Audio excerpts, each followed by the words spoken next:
nufina su hailata hoguna da ke ni zan zauna har abada. Kin ji yan mata, kin zan farin ciki mai haskaka zuciya.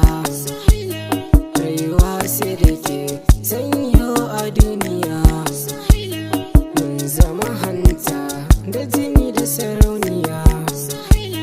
Ki aminta da ni dan na aminta da ke. Kin ji yan mata, akan kina zama zaki, ba wanda za ya taɓa ki.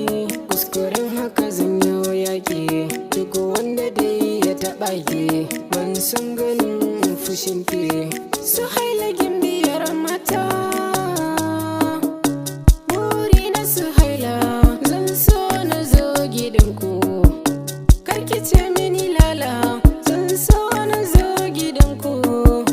Neman aurenki su haila cikin gidanku.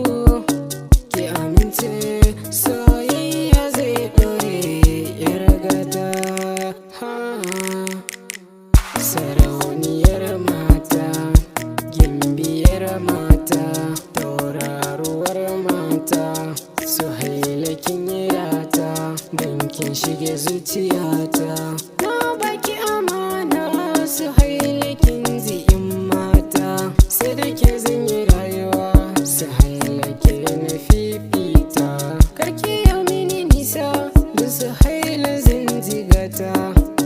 Ko za a can bawa akan ki zan saki huta. Su haila masoyiya, su haila masoyiya, sanki na arena, kaunar ki arena. Ki nake muradi gare ni ki zanto mata, uwar ƴaƴana, haka zuciya ke da bukata.